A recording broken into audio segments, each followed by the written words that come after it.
Going to go straight to the French papers now. Dipty is here looking at them with us today. We're going to get back to that story you mentioned. It's that final debate before the Socialist Party picks its presidential candidate, isn't it, Dipty?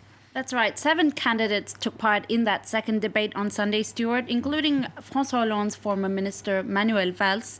What if it could be an influential vote? Libération, the left-leaning paper, is asking this question on its front page, saying the candidates presented their presidential projects well.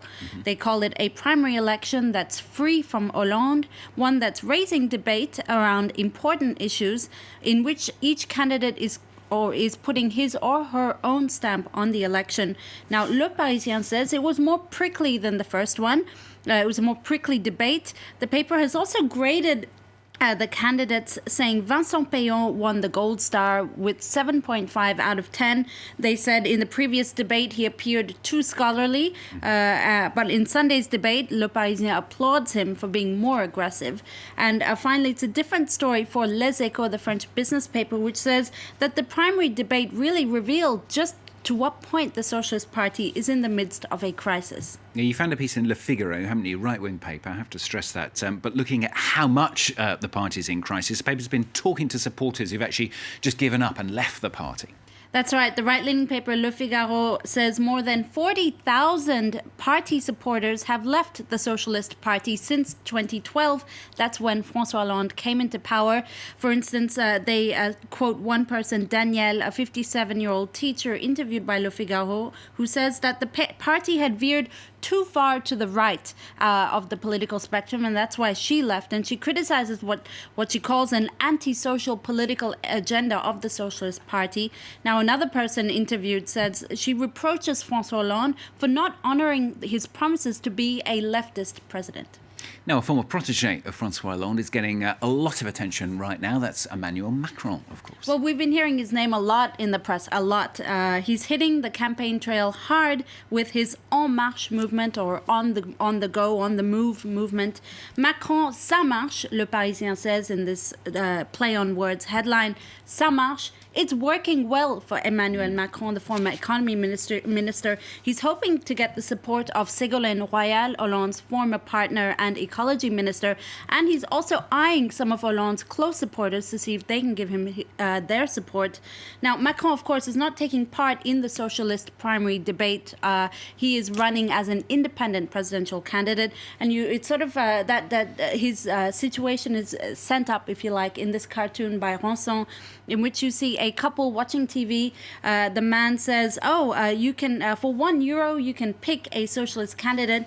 And his wife says, yes, but you can get Macron for free. It must be the Uber effect, really symbolizing, I guess, why Macron is becoming so popular, because he's bringing this youthful, fresh perspective on the election. And the right-wing paper L'Opinion also looking at Macron, what impact he could have on the Socialist Party primaries. Well, Macron is trying to ruin the Socialist primary, or how he's trying to ruin the Socialist primary. That's what L'Opinion, the right-wing paper, says on its front page.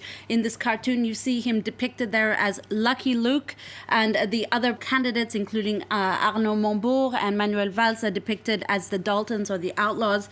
In a way, Macron needs to break the dynamic of the socialist primary, because that's going to be important, or it's going to have an impact for his own presidential campaign.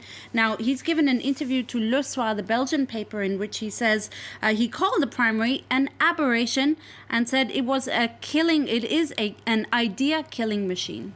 Going to end on something everyone here anyway is talking about, certainly feeling at the moment as well. Some French papers dedicating their editorial to the cold snap which is taking over Europe. Temperatures are going to go down and down this week, aren't they? That's right. It's getting colder and colder in France and across Europe in general. But you can always trust the French media to take what might seem a light issue and make it into a serious one.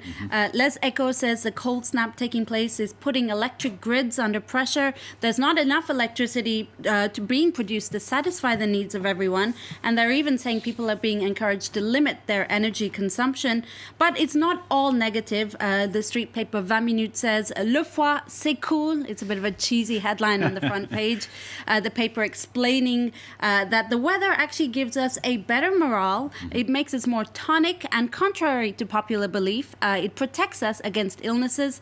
The paper says there is indeed more than one reason to get excited about the cold snap taking place. Okay, I don't mind if it's cold. cold as long as we have the sun as well. And actually, I think we're going to get that this week, so that's not too bad for us here in France. Anyway, thank you very much, Dipty, with the papers on France 24.